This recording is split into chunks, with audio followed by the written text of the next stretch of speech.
Земјоделците се во паника. Високите температури се закана за овогодишниот род на тутунот, сливите, грозјето.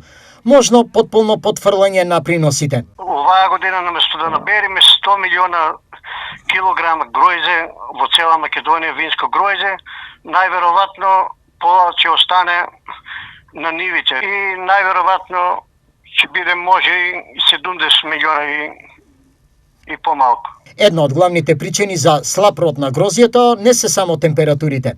Водостопанство во Кавараци не функционира, не може да обезбеде вода, некои канали не се чисти, некои пумпи се расипуваат, некои неисправни и оваа година мислам дека не чека уште полоша година од ланската. Од Националната земјоделска мрежа стравуваат дека сонцето може да го десеткува тутунот оваа година. Најверојатно од и приносот ќе биде преполовен, можеби подолу. Така да ланските количини што ги имаме 24 прашања, дали воопшто и ќе ги имаме оваа година.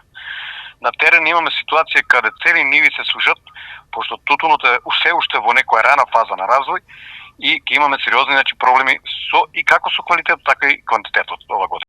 Ниту сливарите од Малешевијата не се спокојни, доколку тропскиот период продолжи годинава, како што велат, ќе нема берба на сливи. Па за сега има уште влага во почвата и добри се сливите. Ако продолжи така, да нема дождови, тогаш ќе почне да има проблеми да се суши сливата и така. Согласно метеопрогнозите, жешкото време ќе потрае до средината на овој месец. До тогаш земјоделците се на штрек.